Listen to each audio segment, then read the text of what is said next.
Welcome to this week's Wildcat Weekly. Our focus this week is going to be the recent successes of plenty of RCHS students.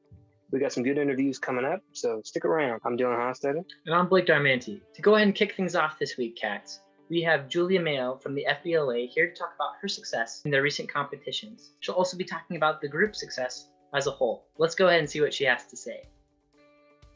FBLA holds annual competitions to help students become successful in whichever field they choose to pursue and help them to get recognition for their talents. And if you do well enough on a regional level, you can go to states and then from there to nationals to compete for honors.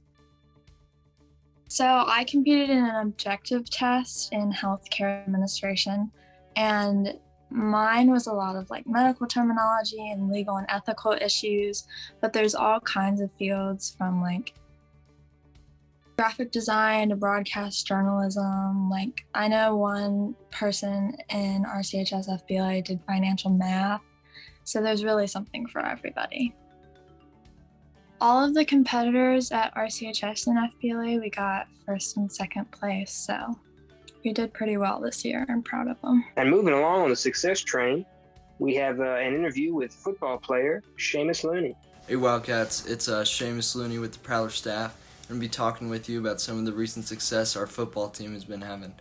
Last week we had a huge game against Spotswood, which we won 38-6. We hadn't beaten them in a few years, so it was really awesome to go out and do that. As a result of our win, we actually moved up a spot in the overall rankings that are now second in the Valley, which is just awesome. So this week we have a big game against Waynesboro, so we're hoping to continue our momentum from last week into this week and throughout the rest of the season.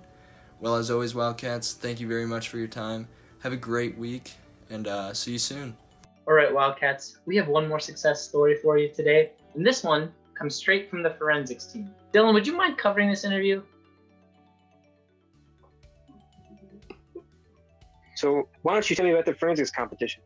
Yeah, so forensics competition, basically we do it over a Zoom platform and everyone has their own category, and when it's time for you to perform, you just jump on the Zoom link and you perform your piece. So why don't you tell me about some successes you've had with forensics? Yeah, so I have done pretty much every level of competition, and right now I'm advancing to states, which is exciting. We have 3 other people in forensics that are advancing to states, and yeah, we hope to make our CHS proud.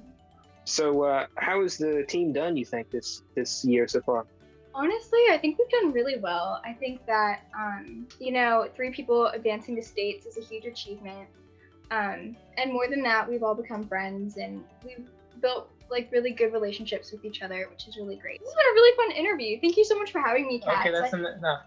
All right, that's it for this week, Cats. I've been Blake Darmanti. I'm Dylan Hostetter. Thanks for watching. Oh.